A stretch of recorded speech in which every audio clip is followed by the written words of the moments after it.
I think it's the recipe is to be successful at one thing, and then they will remember you as successful also at all the other things you did.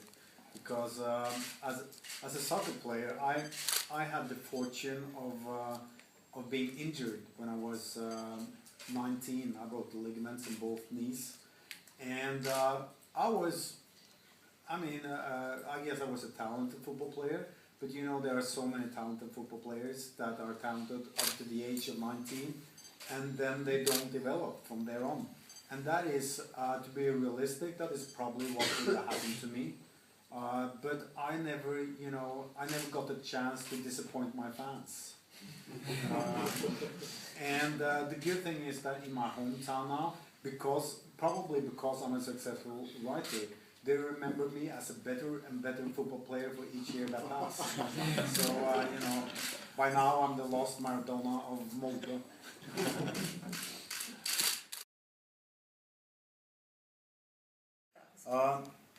Well, first of all, I have no idea where my ideas come from. I'm not sure I want to know where they come from. I like to sort of cling to the illusion that it's magic in a way. I know it's not. I know it has very much to do with being professional at what you're doing, and there's also probably a method in there somewhere. But I try not to analyze it because I know that if I sort of would get to know exactly what I'm doing, then it wouldn't feel like creating and playing, because to me writing doesn't feel like work. It still feels like something like a privilege, something that I'm allowed to do, something that is and it's still amazing to me that people will actually pay me to write, because it's something I would do for free.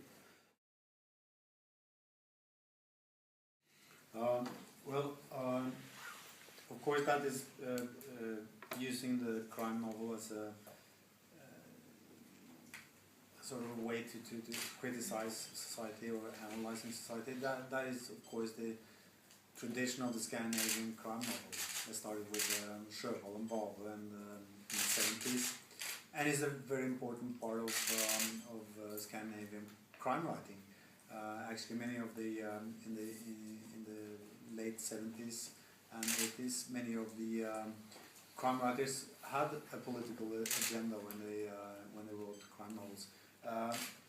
It never was for me. At least I don't start out with a political agenda, but the way I see it, politics and the way society works is entertainment. I mean, I have a very broad definition of entertainment, but I mean, for example, if you look at the presidential campaign or the campaigns that the Republicans are running in the United States right now, I would say that people that read the news, they are probably not interested that much interested in who's going to win on the grounds of the politics or how it's going to influence their everyday life. What they are interested in is the play of power. Who is going to win? Is the guy that I for some reason like because of the way he looks, because of his background, because of his family. So it's a sort of a reality TV.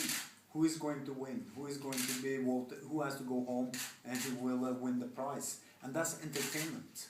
And I think that in that respect, the play of power is very present in my books, and so is politics, but used as entertainment. And I will use political items or themes as backdrop for my stories. For example, in The Red Breast, the role of Norway during World War II, and the way Norwegians were taught history after World War II,